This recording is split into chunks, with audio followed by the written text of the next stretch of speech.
इटावा में जो बभना सब है वो बभना जो है बकलेल नहीं, बकलेल से भी आगे ढहलेल जो होता है और ढहलेल से भी आगे को जो बुरलेल होता है तो वो है। ज्ञान के नाम पे, धर्म के नाम पे ये कौन से धर्म के ठेकेदार हैं जो इस तरह का जो है विडंबना खड़ा करता है समाज में, समाज को बांटने का काम करता है?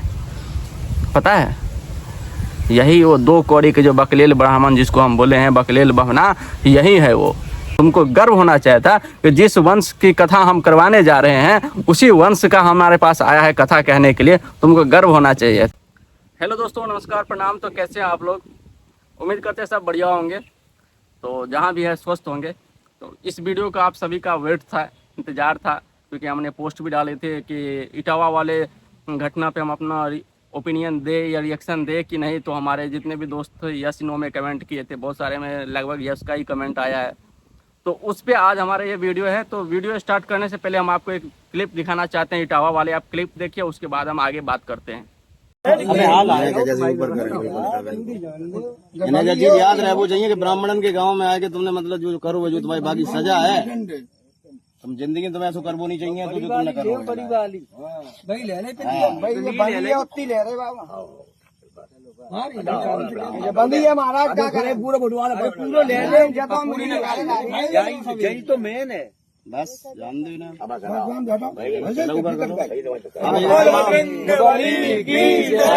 तो आइए आज शुरू करते हैं बिल्कुल शुरू से।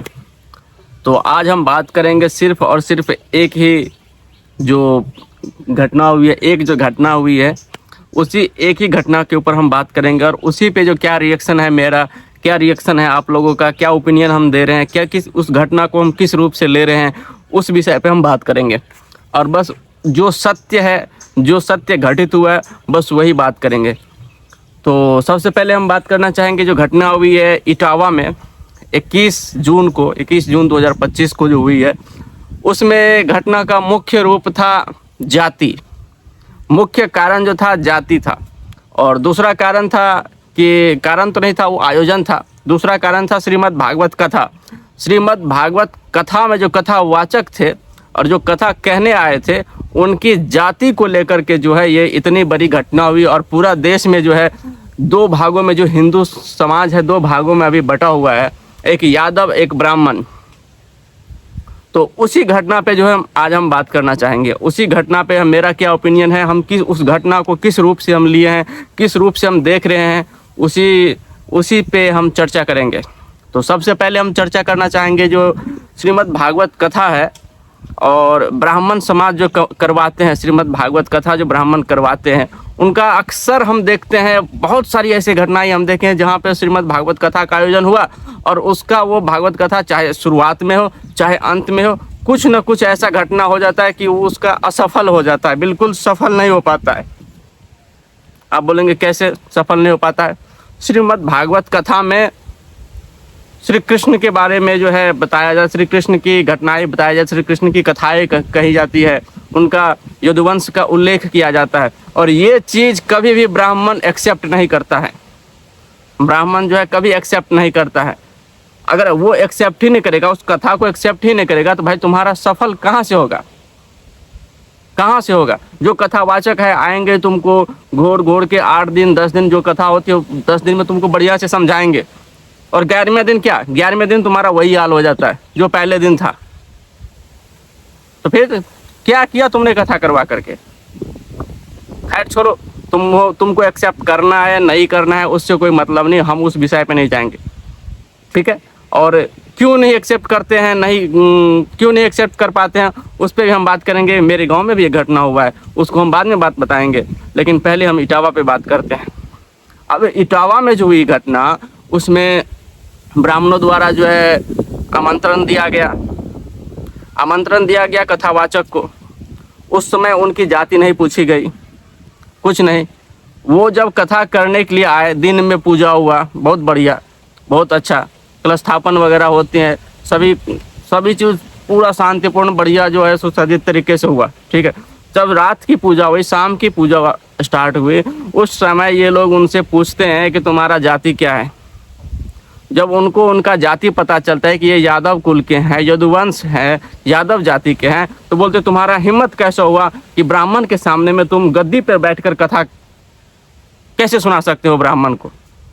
तुम्हारे औकात नहीं है कि यादव जो होकर के ब्राह्मण के गांव में आकर के ब्राह्मण के सामने गद्दी पर बैठ करके कथा कहोगे। क्यों क्यों नहीं कह सकता? क्यों? कथावाचक सिर्फ तुम ही बन सकते हो, सिर्फ ब्राह्मण ही बन सकता है? कौन से वेद कौन से पुराण में लिखा है कि कथा सिर्फ ब्राह्मण ही कर सकता है, पूजा अर्चना सिर्फ ब्राह्मण ही कर सकता है? कहीं लिखा है? नहीं लिखा है। चलो ठीक है, वो नहीं कर सकता है, चलो वो दूसरी तरफ रख लेते हैं।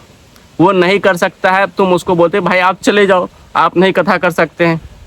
उसको सजा देने का हक तुमको किसने दिया? तुम उसका सिर मुंडवाते हो। सिर मुंडवाने के बाद उसका ससुर कहता है अपने बहू से कि बहू जाओ तुम मूत्र लेके आओ और इससे मूत्र से इसको पवित्र करेंगे।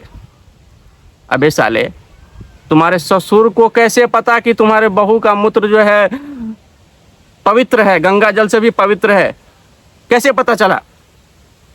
तो बात करते तुम पवित्रता की, तुम गरुड़ पुराण उठा के देख लो, तुम गूगल पे सर्च कर लो, पूरे विश्व में सबसे पवित्र वंश है तो कोई यदुवंश है। तुम गूगल कर लो, पूरा विश्व में सबसे पवित्र वंश कौन सा है? यदुवंश का नाम आएगा।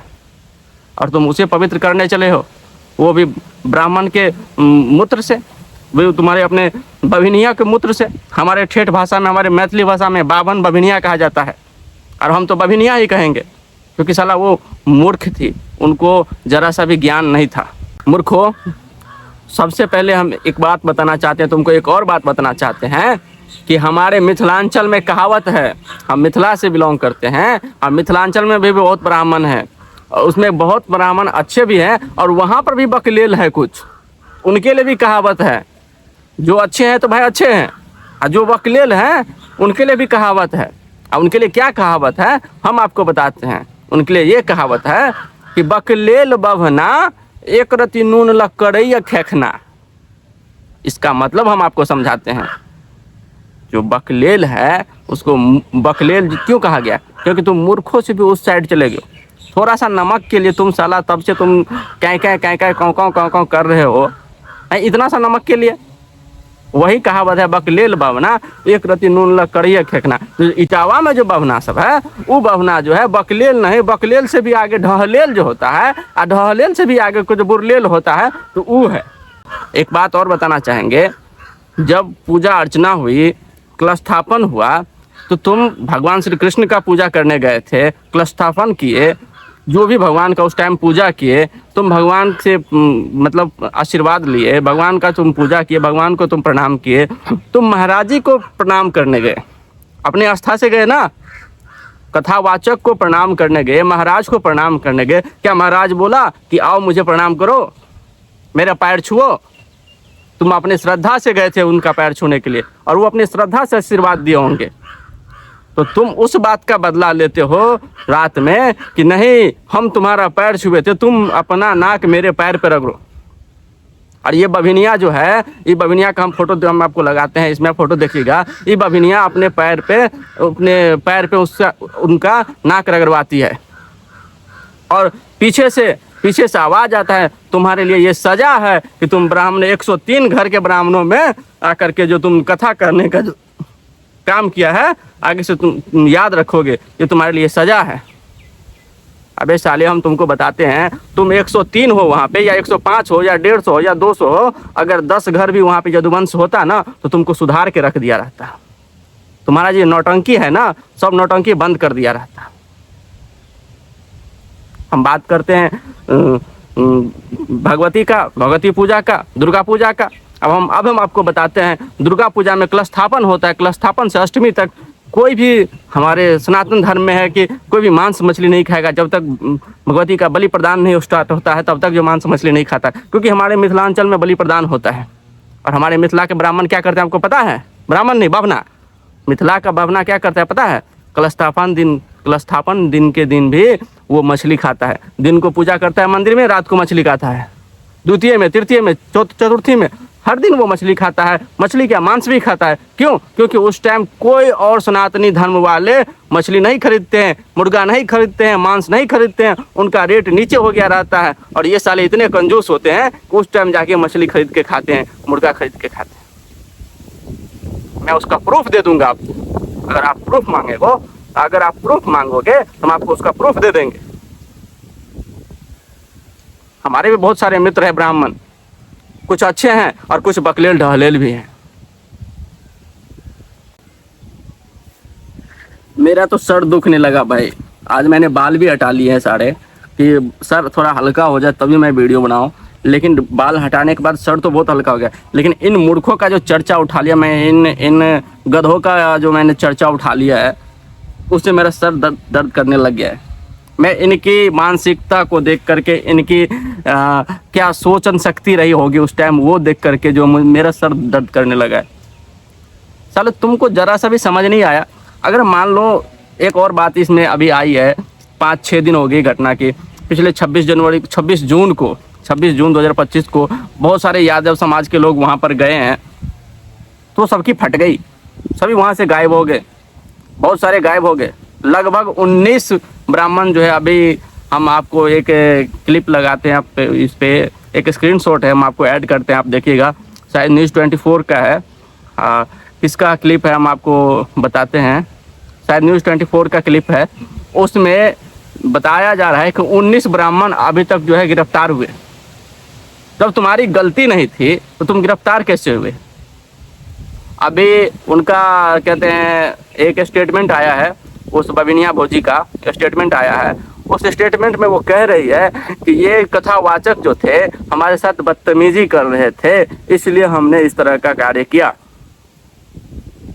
ए भौजी, तोरा संगे जब बदतमीजी करे छलो, मैथिली में कहे छो, तोरा भ सके तोरा समझ में नहीं आबो मिथिलांचल का भाषा मैथिली, लेकिन तोरा मैथिली ठेठ में कहबो। तोरा संगे जब बदतमीजी करे छलो तो तोरा किया, तोरा जैसे से अथी में एरिया में, तोरा ब्लॉक में, तोरा जिला में प्रशासन नहीं छलै, पुलिस वाला मर गेल छलै के? खबर केलही तू? नहीं केलही, रातों में नहीं केलही, दिनों में नहीं केलही, अगलो दिन नहीं केलही। करना चाहिए ना तोरा। जब वीडियो वायरल भेलो तो वीडियो बना कोई चीज़ का, फेसबुक पर कहली बेटा के बुआ रो डाल, फेसबुक पर बहुते व्यूज जतो डाल। तो तुम फेसबुक पे जब वीडियो अपलोड करती हो, वीडियो तुम्हारा वायरल जाता है, उसके बाद तुम स्टेटमेंट देने आती हो कि ऐसा हुआ था, पहले क्यों नहीं दिया? एक और बात, तुम्हारे पास अगर इस बात का जवाब है, इस क्वेश्चन का जवाब है तो मैं बताओ, क्या भगवान श्री राम ने सबरी से उसकी जाति पूछकर उनसे बैर खाए थे? है तुम्हारे पास इसका जवाब? क्या श्री कृष्ण ने सुदामा से उसकी जाति पूछकर दोस्ती की थी? जब हमारे भगवान भेदभाव नहीं कर रहे हैं तो भगवान के नाम पे, धर्म के नाम पे, ये कौन से धर्म के ठेकेदार हैं जो इस तरह का जो है विडंबना खड़ा करता है समाज में, समाज को बांटने का काम करता है? पता है, यही वो 2 कौड़ी के जो बकलेल ब्राह्मण जिसको हम बोले हैं बकलेल बहना, यही है वो। इनको बस श्राद्ध में, चाहे अभी जाति कर रहे हैं ना, अभी चाहे मुसहर हो, डोम हो, चमार हो, यादव हो, किसी के घर पे कोई काम आ जाए ना, पूजा वाली जिसमें दान मिलता है, जैसे श्राद्ध कर्म हो गया, शादी वाले में कम जाएंगे क्योंकि उसमें दान नहीं मिलता है ज़्यादा। मुंडन वाले में जाएंगे, क्यों? क्योंकि वहाँ पे दान ज़्यादा मिलता है, मौसी से, बुआ से, फूफा से, नाना से, नानी से, सबसे दान मिलता है। श्राद्ध में तो और जाएंगे पहले कि नहीं, आपके दादाजी मरे हैं, आपके दादी जी मरे, आपके दादाजी सोफा पे सोते थे, सोफा दान कीजिए, पलंग दान कीजिए, गौ दान कीजिए, उनको पुण्य मिलेगा। भला गौ दान करेंगे तो हम गरीब को देंगे, तुमको क्यों देंगे? तुमको क्यों देंगे? ब्राह्मण को ही दान करना दान होता है।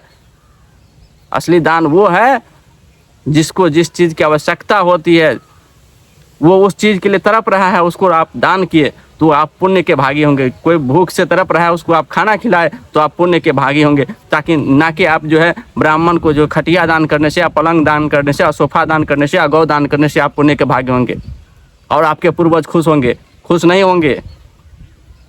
ये इन सालों का जो है, इन गधों का जो है, बस वो क्या कहते हैं, नौटंकी है, खुद के फायदे के लिए नौटंकी है।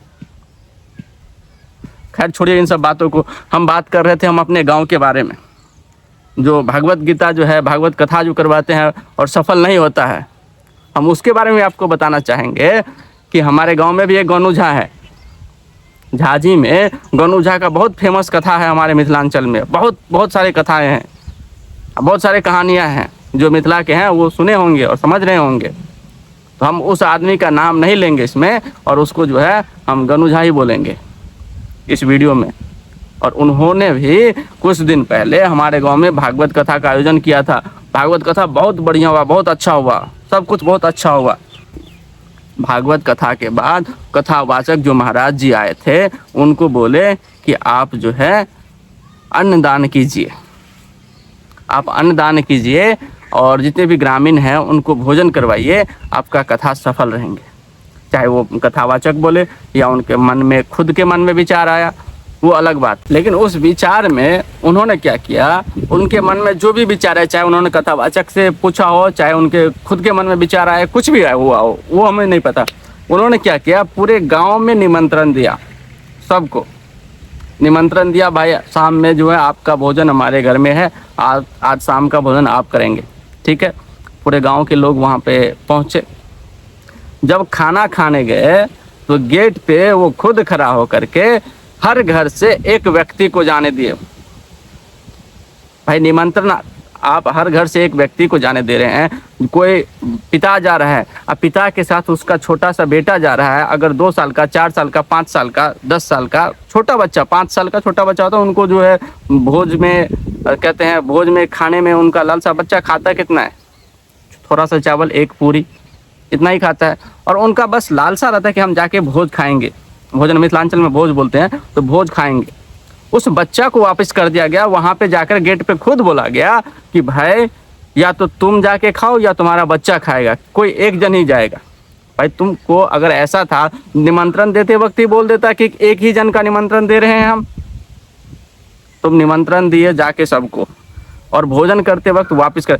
हम आपको बता दें कि 75% आदमी वहाँ से जो है वापस आया, गाँव का, नहीं किया भोजन, भोजन नहीं किया, और कितना तो वहाँ उसके घर से गाली दे करके आया।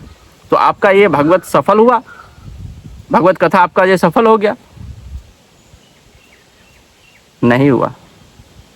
आपने भागवत कथा कराई लेकिन उसका जो है पालन नहीं किया, तो कहाँ से सफल होगा? क्योंकि आप उस कथा को एक्सेप्ट नहीं करते हैं। भाई कथा को एक्सेप्ट करेंगे तभी तो आपका सफल होगा। बस लालची करेंगे, दूसरे का सामान हड़पने की कोशिश करेंगे हमेशा।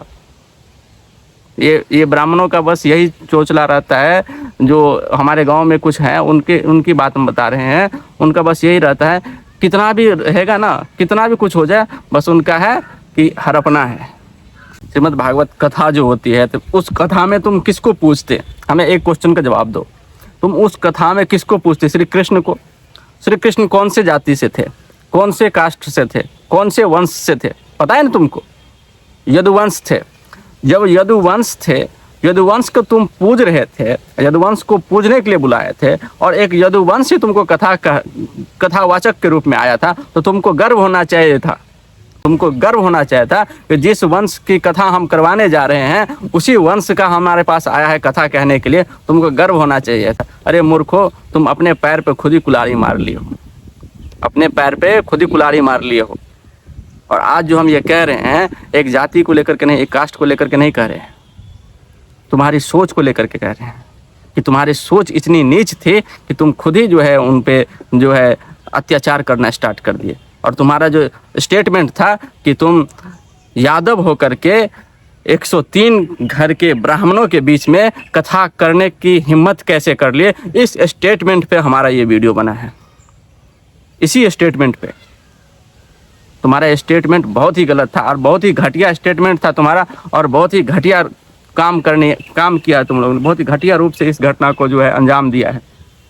और ये पूरे विश्व में इस प्रकार का जो है अभी दो समाज में, दो गुटों में बटा हुआ है। आज के इस वीडियो में हम इतना ही कहना चाहेंगे। कहना तो बहुत कुछ है, बहुत बात है, लेकिन इसके लिए एपिसोड 2 हम बनाएंगे, दूसरा वीडियो बनाएंगे, दूसरे वीडियो में और भी हम इस पर चर्चा करेंगे। लेकिन आज के लिए बस इतना ही कहेंगे कि अभी भी समय है तुम्हारे पास।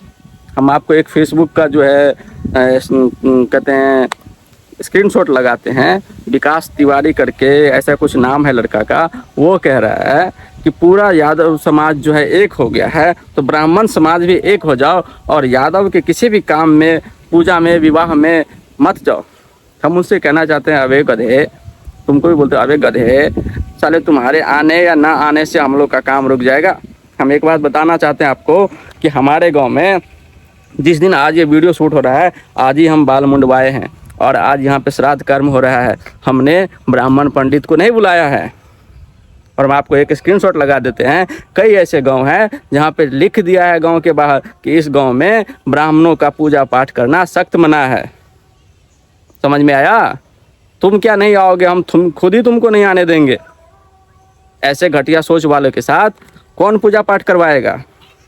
क्योंकि तुमको तो आता ही नहीं है, तुम्हारी तो सोच ही घटिया है, तो क्या तुम पूजा करवाओगे? तो हम उनसे कहना चाहते हैं कि भाई अभी भी समय है, समझ जाओ और माफ़ी मांग लो। जैसे तुम उसको अपने पैर पे गिराए हैं, वो अपमान का बदला अपमान ही होता। अगर हम लोग अपमान पे उतर जाएंगे तो कहीं का नहीं रहोगे। इसलिए अभी भी समय है, जाके माफ़ी मांग लो, उसका पैर पकड़ लो कि हमसे बहुत बड़ी गलती हो गई, हमें क्षमा कर दीजिए। यदुवंश में अभी भी है, क्षमादान होता है। तुमको पता होगा, श्रीमद् भागवत कथा करवाते हो तो उसमें भी आता है, और महाभारत में भी यदुवंश का बहुत बड़ा इतिहास है। उसमें तुमको पता होगा कि श्री कृष्ण शिशुपाल को 100 बार क्षमा किए थे। हम भी करेंगे, हम भी उसी वंश के हैं, हम भी तुमको 100 बार क्षमा करेंगे, लेकिन 101वां बार जो आएगा तो फिर यहाँ से अलग हो जाओगे। वही होता है कि हम क्षमा करेंगे, क्षमा कर रहे हैं, अभी तुम्हारे पास मौका है, क्षमा मांग लो। आज के वीडियो में बस इतना ही। जय यादव, जय माधव।